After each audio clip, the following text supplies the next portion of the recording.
जो इंस्टीट्यूशनल भ्रष्टाचार है समाप्त हुआ है, लेकिन जो बाकी भ्रष्टाचार है इंडिविजुअल वो बढ़ा है। मैं भाग्यशाली हूँ कि स्वतंत्रता के पहले वंदे मातरम पर बलिदान होने वालों की लंबी श्रृंखला है, लेकिन स्वतंत्रता के बाद जब नाम लिया जाएगा तो मेरा नाम आएगा। चले थे धरा का अंधेरा मिटाने, स्वयं ही तिमिर में घिरे जा रहे हैं। चले थे बने दीप घर घर जलाने, हमारे दिए ही बुझे जा रहे हैं। सचिन जी, इस दिए बहुत खराब लगता है, बहुत खराब लगता है। भैया और राम राम नमस्कार। हमें तो चिंते हुई हो, नाम है हमारा सचिन चौधरी। देश की राजनीति में बहुत सारे नेता अलग अलग काम आपको करत दिखाई दें। कोई को कोनो काम है, कोई को कोई व्यापार है, अलग अलग किस्म के सबके अपने अपने व्यापार हैं, काम धंधे हैं। लेकिन साहित्यिक तौर पे कोनो व्यक्ति राजनीति को संगे लेके अगर चला पाए तो फिर बात ही अलग हो। और राजनीति अबे भी जारी रहत भय साहित्यिक गतिविधियों को और तेज कर देवे तो भी बात बिरले व्यक्तित्व की। और संग ही अपने तेज तर्रार स्वभाव के लाने झांसी समेत पूरे बुंदेलखंड में जिन नेता को नाम लोग याद करत हैं, आज भी जिनके बारे में चर्चा होते है, ऐसे नेता हैं डॉक्टर रविंद्र शुक्ल जी, उत्तर प्रदेश सरकार के पूर्व मंत्री, भारतीय जनता पार्टी के वरिष्ठ नेता, आज झांसी में हमारे संग हैं। भाई साहब राम राम। तो भाई साहब आजकल कैसी कट रही? बहुत एकदम बढ़िया, बहुत अच्छी कट रही। तो राजनीति में ज़्यादा काम चल रहा हो आजकल के साहित्य जगत में चल रहा? नहीं, मैं साहित्य जगत में काम उतना नहीं कर रहा हूँ। देखिए, लेखन तो हमारा रेगुलर है, चलता ही रहता है, लेकिन लेखन के अलावा जो मैं समझता हूँ वो ये कि सनातन खतरे में है और सनातन धर्म को बचाने के लिए अनेक हमको आयाम लेने पड़ेंगे। अन्यथा देखिए, लोकतांत्रिक देश है, संख्या बल का महत्व है। मुझे लगता है कि जिस तरह की गति चल रही है इसमें 2045 तक अगर यही स्थिति रही तो इस देश का प्रधानमंत्री और राष्ट्रपति और बाकी सब नेता वो होंगे जो इस देश के लिए कुछ भी नहीं सोचेंगे। मुझे लगता है ये सनातन के लिए बहुत ही खतरनाक स्थिति होगी और इसलिए मैंने अपने को समर्पित किया है कि सनातन को अगर बचाना है तो फिर जो जिसके कारण ये जो जनसंख्या का असंतुलन है या जो राजनीति है वो पूरी तरह अपीजमेंट की राजनीति हो रही है, इस पर हिट करना है। दूसरे जो मिथक गढ़े गए हैं कदासे से, जो गलतफहमियां बनाई गई, उन गलतफहमियों को ठीक कैसे किया जाए। जैसे एक शब्द है धर्मनिरपेक्षता, ये शब्द ही नहीं हो सकता हिंदी में। या तो धर्म होगा या अधर्म होगा, निरपेक्षता कहाँ से आ जाएगी। लेकिन कुछ शब्द हैं जो जबरदस्ती चलाए गए और चलाए इसलिए गए ताकि वो जो है हिंदुत्व कमज़ोर हो जाए, ताकि सनातन कमज़ोर हो जाए, ताकि भारत कमज़ोर हो जाए। ये तो अभी आप जो आपका मिशन है इस पे भी और विस्तार से चर्चा करें। बहुत सारे लोग जो आज की पीढ़ी के हैं, बहुत कई लोग आपके बारे में जो बिल्कुल युवा 18-20 साल के हो सकता आपके बारे में इतनी जानकारी। आप मूल रूप से झांसी के नहीं हैं, आप शुरुआत मतलब आपको जन्म किसी और ज़िले में कि झांसी? देखिए, मेरा जन्म हुआ फर्रुखाबाद जनपद में। सन 1973 में मैंने इंटर किया, उसके बाद झांसी आ गए। जी, कैसे आए थे, मतलब क्या? तो मैं यहाँ आयुर्वेदिक कॉलेज में एडमिशन लिया था। अच्छा, मैंने पढ़ने के लिए आए? पढ़ने के लिए आए थे, और पढ़ने नहीं बल्कि मैं राष्ट्रीय स्वयंसेवक संघ का काम करता था। तो ये तय हुआ कि मुझे आयुर्वेदिक डॉक्टर बना करके अरुणाचल भेजा जाएगा प्रचारक के रूप में। अच्छा। तो इसलिए मेरा एडमिशन यहाँ संघ की योजना से कराया गया था। लेकिन सौभाग्य कहें दुर्भाग्य कहें कि थोड़ा लेट हो गए थे, तो 5 सीटें अतिरिक्त जो उन्होंने एडमिशन ले लिए थे, उसमें बीसी थे भक्त दर्शन जी, तो उसका अनुमोदन नहीं दिया उन्होंने 5 सीटों का। तो 4-5 महीने पढ़ने के बाद हम लोग सड़क पे आ गए, 5 लोग, उनमें एक मैं भी था। तो फिर इसके बाद बीसी साहब से मिल लेंगे, तो उन्होंने कहा कि कहीं भी एडमिशन दिलवा देते हैं। और बीकेडी में बीए में एडमिशन ले लिया। अच्छा। तो बीए में एडमिशन लेकर के अपना बीए किए। फिर तब तक इमरजेंसी लग गई, फिर उसके बाद जेपी मूवमेंट शुरू हो गया, उसमें लग गए और दिशा बदल गई। बस ये फिर मतलब फिर झांसी? फिर झांसी तब से 1973 से झांसी है। 1973 जीवन का सब समय यही बीता है। जी। और पहला चुनाव कब लड़े आप? 89 में, 1989 में पहला चुनाव लड़े थे। और उस समय सिटिंग मिनिस्टर जी वित्त राज्य मंत्री ओम प्रकाश जी रिछारिया जी यहाँ से विधायक थे और वही मंत्री भी थे, जी उनके खिलाफ ही मैंने चुनाव लड़ा था।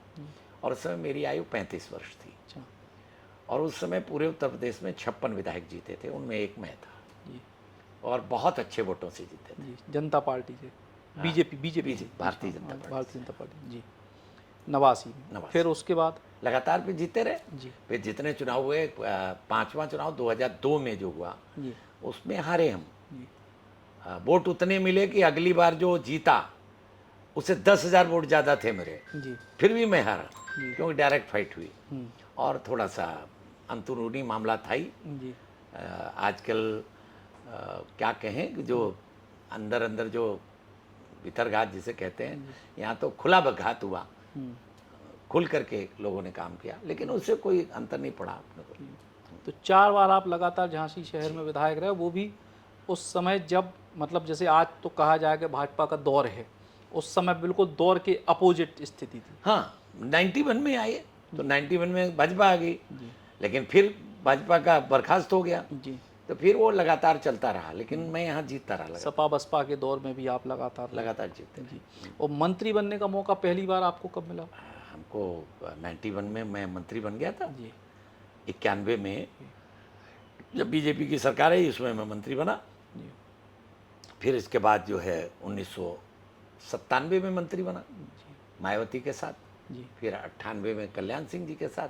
जी और जो जिस बात को लेके आपका नाम हमेशा इतिहास में दर्ज है, वंदे मातरम के लिए आपकी कुर्सी कुर्बान, पूरी कहानी क्या थी? शुरुआत थोड़ा सा उसको थोड़ा विस्तारित अगर कि बताएं। ऐसा था कि मेरा अभी भी मानना है कि जो ये जो विषय पढ़ाए जा रहे हैं इससे किसी व्यक्ति का ना तो चरित्र निर्माण होता है, न ही उसका कल्याण कोई हो सकता है। वास्तविकता में स्वतंत्रता के पश्चात इस देश को संस्कारित शिक्षा की ओर ले जाना चाहिए था।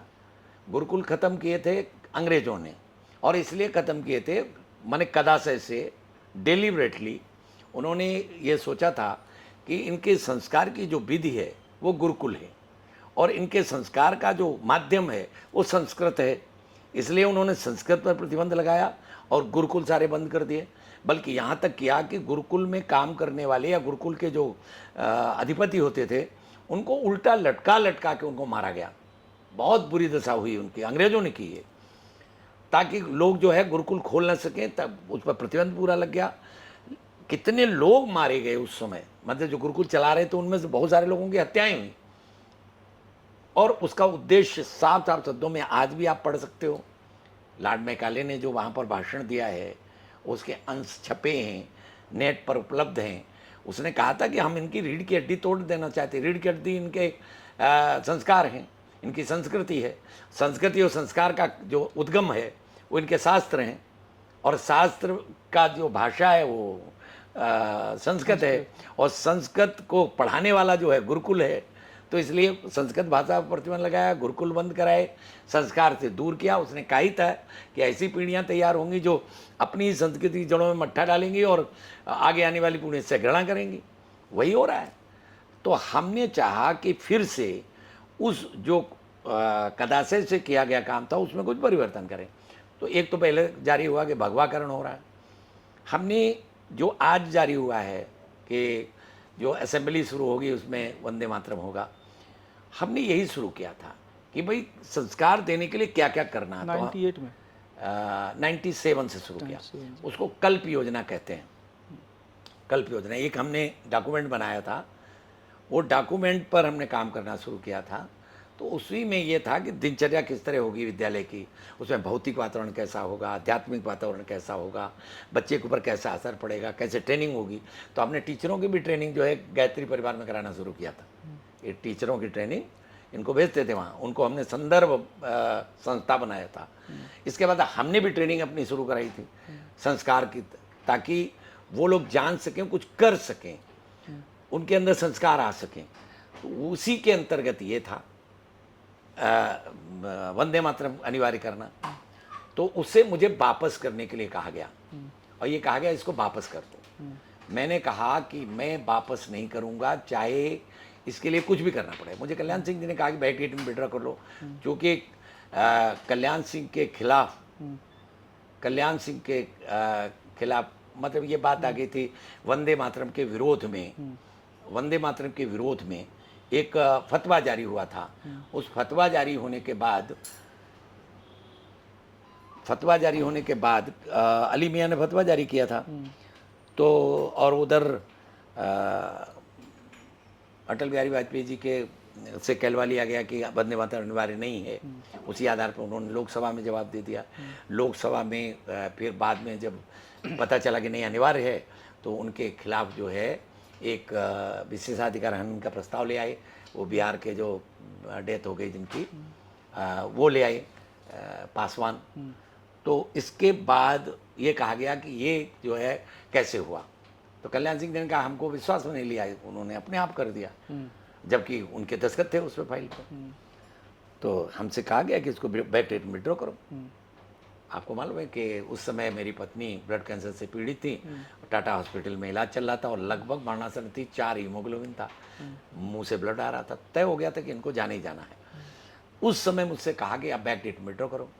मैंने इस पर असमतता जारी की कि मैं विड्रॉ नहीं करूँगा, मेरी कलम से वापस नहीं होगा। तो उन्होंने कहा फिर मंत्रिमंडल से हटने के लिए तैयार है, मैंने कहा हट जाऊँगा। तो 4 जून को मुझे हटाया गया 98 को।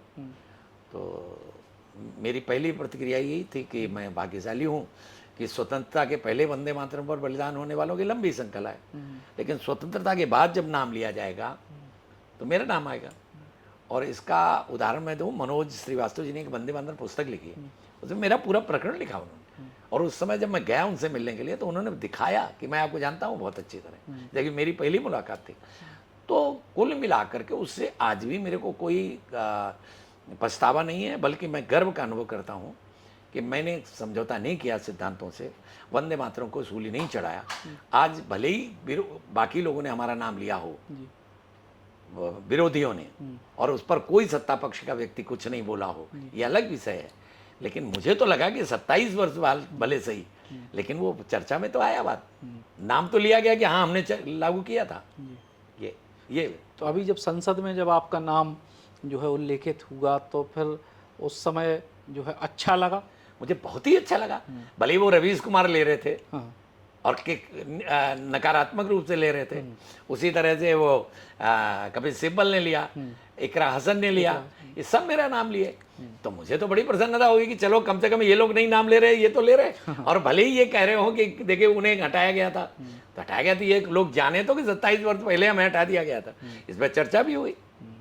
लेकिन आज जब इतने समय बाद जब वंदे मातरम पूरी तरीके से लागू हुआ, तो ये भी कहीं ना कहीं उस घटना से इसको जोड़ते हैं कहीं? भाई देखिए, ऐसा नहीं, जब बलिदान होते हैं तो उसका एक भाव पनपता है, और उस भाव के आधार पर फिर आगे बात बढ़ती है। तो मुझे लगता है 27 वर्ष पहले जो नींव मैंने डाली थी या जो पौधा लगाया था, उसका जो प्रकटीकरण वो अब 27 वर्ष बाद हुआ, लेकिन ठीक हुआ। कुल मिलाकर के कम से कम लोगों ने तो जाना कि रवीश शुक्ला ने जो किया था वो गलत नहीं किया था। 27 वर्ष पहले मैंने सोच लिया था। एक बात और आज मैं आपके कैमरे के सामने कहना चाहता हूँ, 27 वर्ष पहले अगर भाजपा ने ये जान लिया होता कि इसकी कितनी ताकत है, तो वनवास में नहीं जाती, उसके बाद ही वनवास में चली गई। आप देखिए ना, लंबे वनवास पे गई, और केवल इसलिए गई कि आपने अपने सिद्धांतों में समझौता किया, केवल लोगों को खुश करने के लिए। मैं आज भी कहता हूं, कैमरे में सामने कह रहा हूं कि भाजपा को अगर जीवित रहना है तो जातिवाद के दायरे से बाहर आना होगा। मैंने कहा था पहले भी, आज कह रहा हूं कि जातिवाद की बड़ी बड़ी जो है शोरूम खुले हुए हैं। आप जातिवाद की छोटी दुकान खोल करके अपने को बर्बाद करेंगे। आपकी दुकान चली है या आपका नाम हुआ है राष्ट्रवाद से, उस राष्ट्रवाद को अगर आप छोड़ दोगे तो आप पूरी तरह नष्ट हो जाओगे। इसलिए जातिवाद को छोड़ो, राष्ट्रवाद में सबको गले लगाओ, एक साथ लाओ। हम किसी संप्रदाय की बात नहीं करते, हम किसी जाति की बात नहीं करते। भाजपा को इससे दूर जाना होगा, और अगर ये नहीं गई तो मैं ये बिल्कुल भविष्यवाणी करता हूं, भले ही मैंने देख पाऊं, लेकिन लोग दुर्दशा को देखेंगे। बिल्कुल साफ शब्दों में कह रहा हूं, भाजपा की दुर्दशा को भाजपा के ऋषि देखेंगे, जिन्होंने भाजपा के लिए अपना पूरा जीवन लगा दिया। हम जैसे जाने कितने लोग हैं जिन्होंने संपूर्ण जीवन बचपन से लेकर सब कुछ इसी विचारधारा के लिए लगाया, लेकिन आज हो क्या रहा है? कुल मिलाकर इस पर चिंतन करना होगा। और भाजपा गई तो सनातन की वो दशा होगी जिसकी लोगों को कल्पना नहीं है। लेकिन आपके जो यही स्पष्ट वाणी है, कहीं यही तो आपके लिए राजनीतिक तौर पर नुकसान नहीं दे गई कि जब आप 4 बार झांसी जैसी सीट पे विपरीत समय में लगातार चुनाव जीतना और उसके बाद फिर एक चुनाव हारने के बाद फिर आगे आपको एकदम किनारे कर दिए जाना, ये स्पष्ट वाणी का नुकसान मानते हैं? देखिए एक बात बता दें आपको, मनुष्य का जन्म स्वार्थ के लिए नहीं होता। तुलसी कहते हैं बड़े भाग मानुष तन पावा, सुर दुर्लभ सदग्रंथन गावा। आप तो जैन हैं, जैन में तो एक सिद्धांत है कि अगर देवताओं को भी मोक्ष पाना है तो पहले मनुष्य बनना पड़ेगा। तो हो सकता है हम भी कहीं देवता बन के आए हों, मोक्ष के लिए बात करें। जब मोक्ष की आप बात करोगे या जीवन के उद्देश्य की बात करोगे तो ये सब चीजें बहुत छोटी हो जाती हैं, इनका कोई महत्व नहीं रह जाता। उसमें तो सारी चीजें आती है कि आखिर आप वो कौन सा काम करेंगे जिससे ईश्वर प्रसन्न होगा। तो ईश्वर को प्रसन्न करने के लिए जब आप बात करोगे तो आप सिद्धांतों के साथ खड़े रहोगे। ईश्वर को विरोध में जब बात करोगे, स्वार्थ के लिए बात करोगे, हमारा ऐसा हो जाए, हमारा ऐसा, तो आप तो दिल्ली सरोबा जगदीश सरोबा, ये कहने वाले लोग पहले भी थे, ये कहने वाले आज भी हैं। हमारे यहाँ कोई आता है, आपसे अच्छा कोई दुनिया में नहीं। दूसरे के यहाँ जाता है, उनके आपसे अच्छा कोई दुनिया नहीं, बहुत बहुत बहुत खराब है। ये जो चापलूसी है, ये जो तरीका है, उसका परिणाम मालूम क्या हुआ है? पराक्रम एक तरफ हो गया और परिक्रमा ने स्थान ले लिया उसका। अर्थशास्त्र का एक सिद्धांत है, खोटा सिक्का सही सिक्कों को चलन से बाहर करता है। तो आप इस रूप में देखिए ना। तो लेकिन आज के अगर दौर की बात करें, ठीक है राजनीतिक तौर पे ठीक, कई बार टिकट पद इनसे भी दूर की बात करें, लेकिन अभी जैसे अभी ताज़ा ही विषय है, योगी जी के दौरे के समय भारतीय जनता पार्टी के बहुत वरिष्ठ नेताओं को नज़रअंदाज किया, आपको भी नज़रअंदाज किया गया और फिर आपने बाकायदा सोशल मीडिया पर पोस्ट लिखी। हाँ मैंने की ना भाई। ये जो फसल यहाँ दिख रही है भाजपा की, इसको घर घर बोने का काम हम लोगों ने किया है। अपनी पूरी जवानी होम दी। मैंने कहा ना मैं 1973 में आया था और 1973 में डिग्री कॉलेज में कम्युनिस्टों का राज था, कोई घुस नहीं सकता था। वहाँ कितने मुकदमे मेरे ऊपर हुए, इसके बाद सपा के शासन में कितने मुकदमे हुए, कब कब मुझे जेल भेजा गया, मेरे पे NSA लगाया गया, इतना सारा, कितनी लाठियाँ पड़ी। ये सब अत्याचार अन्याय किसके लिए सहे थे मैंने? इसके लिए सहे थे जो हो रहा है। अरे भाई ठीक है, मेरा सम्मान मैंने चाहिए, मुझे सम्मान तो मिल रहा है, पूरे विश्व में मिल रहा है, मुझे नहीं चाहिए तुमसे सम्मान। लेकिन आप भाजपा को चलाना कैसा चाहते हैं? मैं यहां पर, मैं प्रदेश कार्य समिति का सदस्य हूं अभी भी, ऐसा नहीं कि मेरे पास पद नहीं है, मैं प्रदेश कार्य समिति में हूं, लेकिन एक भी कार्यक्रम की सूचना नहीं देना, बुलाना नहीं, ये क्या तरीका है? भाजपा को खत्म कर रहे हैं ये लोग। भाजपा के दुश्मन हैं कि ये हितग्राही हैं? हितैषी थोड़ी है भाजपा के। जो हम जैसे लोगों को, हमें कुछ नहीं चाहिए, लेकिन आप ये समझ लीजिए हमसे, और ये नहीं, षड्यंत्र कितने हैं, कभी चारित्रिक दृष्टि से, कभी इस दृष्टि से, कभी उस दृष्टि से। हम तो आप देखते ही आए होगा, मैं पूरे जीवन भर से यही झेल रहा हूं, लेकिन मुझे भगवान ने धैर्य दिया, इसलिए डरता नहीं हूं मैं कतई, क्योंकि मैं सिद्धांतों समझौता नहीं करता, सीधे रास्ते पर चलता हूं, इसलिए हमारा कुछ बिगाड़ नहीं पाया आज तक, ना बिगाड़ पाएंगे कभी। लेकिन अभी खास तौर से पिछले 2-3 महीने के घटनाक्रम देखें, जिस प्रकार से सट्टा को लेके पूरे झांसी में हलचल रही, भारतीय जनता पार्टी के नेता पकड़े गए, तो ये और कहाँ जा रही है पार्टी? मैं कह रहा हूँ, बस एक ही अपनी 2 पंक्तियों में मैं इसका जवाब देता हूँ। चले थे धरा का अंधेरा मिटाने, स्वयं ही तिमिर में घिरे जा रहे हैं, चले थे बने दीप घर घर जलाने, हमारे दिए ही बुझे जा रहे हैं। हुई चेतना मौन आज कुंठित भाषा है, झुलस रहे आदर्श सत्य धूमिलाशा है, श्रद्धा हुई अनाथ बिंब सब दरक गए हैं, विश्वासों के मोती गहरे ढरक गए हैं, आस्था के तन बदन कृष्णमुख दिख रहे हैं, मानदंड विकृत परिभाषा सीख रहे हैं। सचिन जी, स्थिति ये है, बहुत खराब लगता है, बहुत खराब लगता है। हमारा जीवन क्यों हमने ऐसा खपाया, और हमारे जैसे नहीं जाने कितने ऋषियों ने अपना संपूर्ण स्वाहा कर दिया। एक वृत्तासुर को मारने के लिए दधीच की हड्डियां ली गईं, उस दधीच की उन हड्डियों से वज्र बना और वृत्तासुर समाप्त हो गया। लेकिन आज कितने नवल दधीच संघ के प्रचारक कच्चे चने चबा चबा करके, जिन्होंने अपना जीवन कोई पूछता नहीं था, उनके घर पर जो है कहीं खाने को नहीं मिलता था। हम तो कार्यालय पर 10 वर्ष रहे हैं, हमने उनका जीवन देखा है। उन ऋषियों की आखिर वो तपस्या का क्या होगा, जब ये सोचता हूँ तो रोना आता है। ये क्या हो क्या रहा है, ये ऐसा लगता है जैसे बांध टूट गया है, पानी बह रहा है।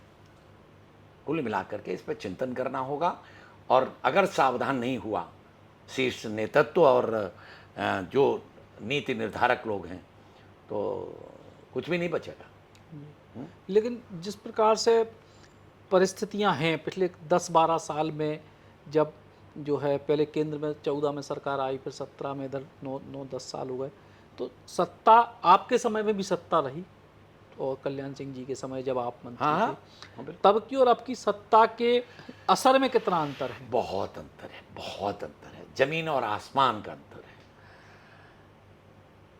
उस समय ना इतने अनैतिक कार्य होते थे, सत्ता प्रशासन पूरी तरह आदर करता था लोगों का।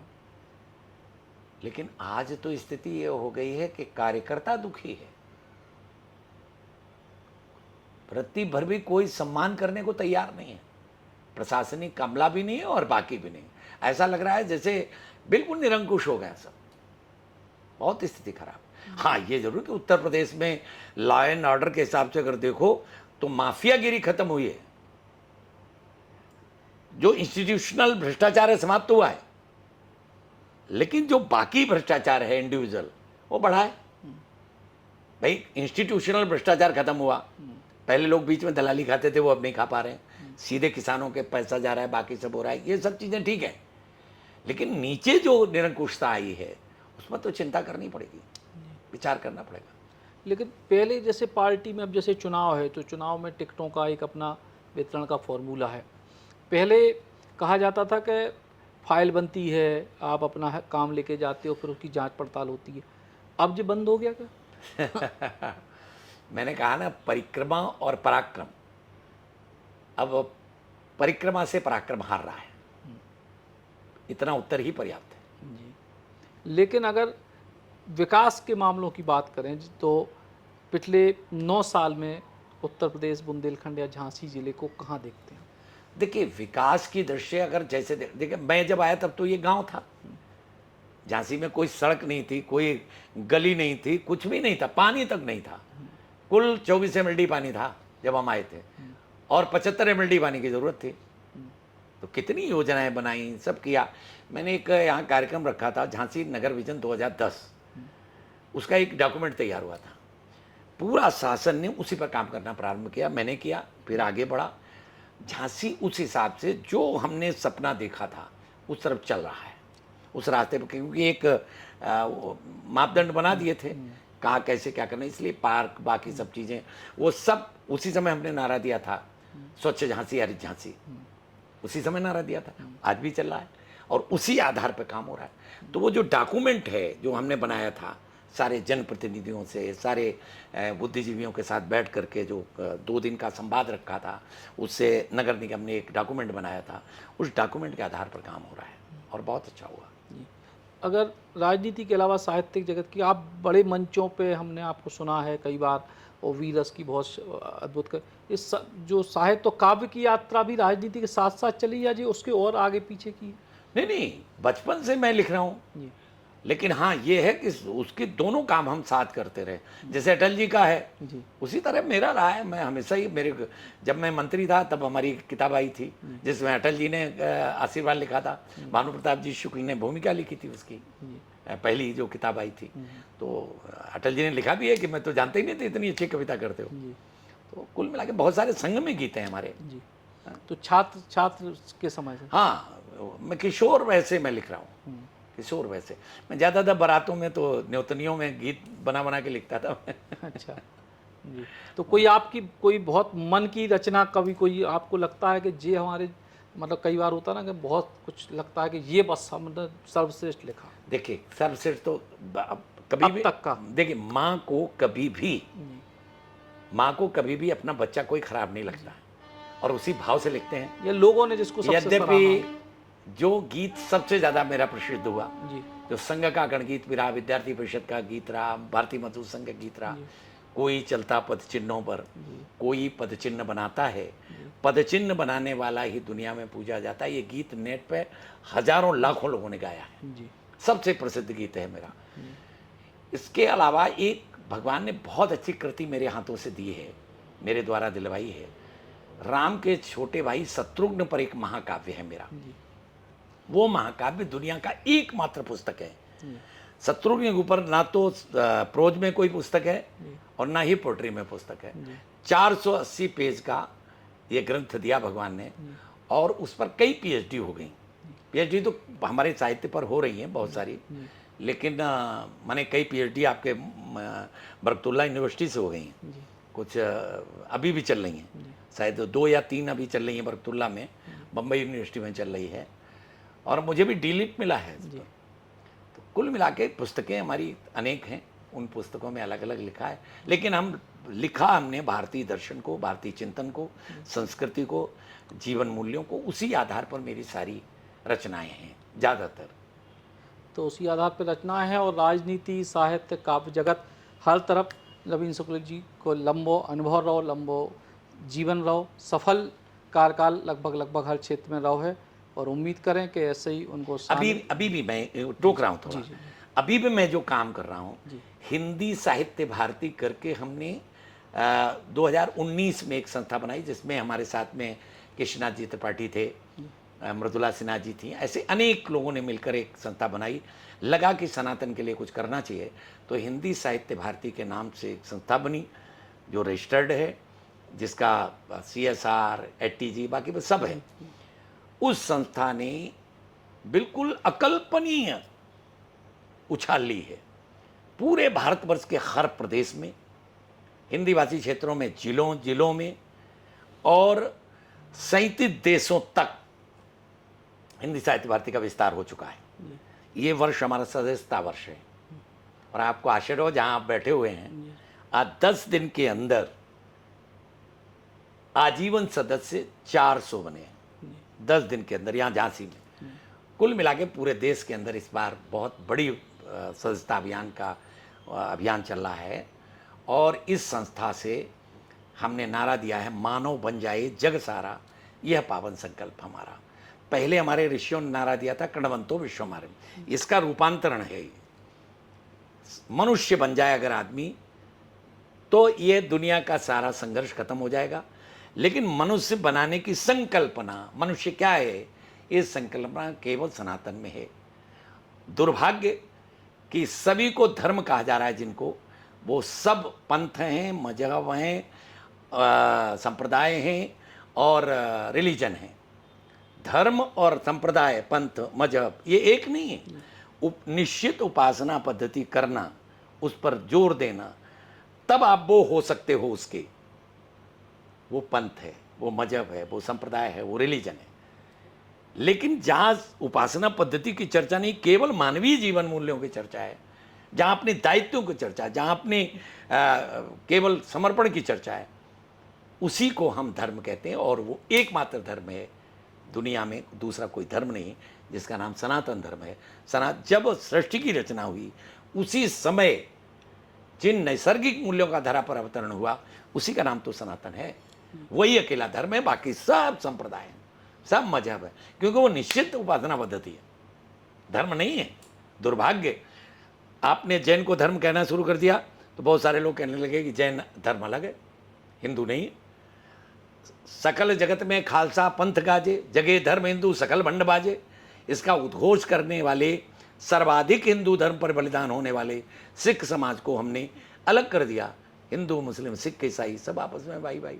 सिख को भी हमने वहीं खड़ा कर दिया, सिख अलग हो गए। भारत माता के गर्भ से जन्म लेने वाला बौद्ध पंथ, उसको हमने धर्म कहना शुरू कर दिया, वो भी हमसे अलग हो गया। अच्छा, मैं पूछता हूँ आप सब, आपके माध्यम से, चैनल के माध्यम से, कि अगर जैन, बौद्ध, सिख, लिंगायत, वैष्णव, शैव, ये सब पंथ अलग अलग कर दिए जाएं, हिंदू धर्म मिलेगा कहीं? कहीं है क्या? इस षड्यंत्र से हमें बचना होगा। हिंदू धर्म ये उपासना पद्धति का नाम नहीं है, ये जीवन पद्धति का नाम है, जो निश्चित रूप से क्या कहा था गुरु गोविंद सिंह ने, सकल जगत में खालसा पंथ गाजे, जगे धर्म हिंदू सकल भंड बाजे, ये कहा था। सर्वाधिक बलिदान दिया है उन लोगों ने, और वो अलग हो गए, आज कहते हैं हम ही नहीं हिंदू। इस षड्यंत्र को ठीक तरीके से समझना होगा और हमें धर्म और पंथ की परिभाषा समझनी होगी। हम वैष्णव हैं, विष्णु को नहीं मानेंगे तो हम वैष्णव नहीं रहेंगे। हम जैन हैं, महावीर को नहीं मानेंगे तो महावीर नहीं रहेंगे। हम अगर सिख हैं तो गुरु गोविंद साहब को नहीं मानेंगे तो हम नहीं रहेंगे वो। हम अगर बुद्ध भगवान को नहीं मानेंगे, बौद्ध नहीं रहेंगे। इसी तरह हम कुरान को नहीं मानेंगे और मोहम्मद साहब को नहीं मानेंगे तो हम इस्लाम के नहीं रहेंगे। अगर हम ईसा मसीह को नहीं मानेंगे और बाइबिल को नहीं मानेंगे तो हम वो नहीं रहेंगे। लेकिन हिंदू धर्म में ऐसा क्या है जो नहीं मानोगे तो आप नहीं रहोगे हिंदू धर्म के? ये है धर्म। केवल आप मनुष्य बन जाओ, मनोरभव मनुष्य बन जाओ। मनुष्य की परिभाषा दे दी, ऐसे ऐसे बनता है मनुष्य। तो मनुष्य बनाने की कल्पना ये सनातन धर्म में है, और उसी सनातन धर्म की कल्पना को हिंदी साहित्य भारती में सारे विश्व में ले जाने का काम किया है, और वो है मानव बन जाए जग सारा। ये पावन संकल्प हमारा। हजारों लोग IAS, IPS, कुलपति, कुलाधिपति, प्रोफेसर, ये सब इस काम में लगे हैं। बहुत बड़ा काम है। खड़ा हो गया तो बड़े काम में लगे हैं, और बड़े काम लगातार रविंद्र शुक्ल जी जहाँ हुई हैं, जी क्षेत्र में हुई हैं, बड़े काम करें, और उम्मीद करें कि उनके ऐसे कामों को लगातार विस्तार मिले और समाज के लाने, देश के लाने, क्षेत्र के लाने लगातार उनके अनुभवों को लाभ मिले। आमीन।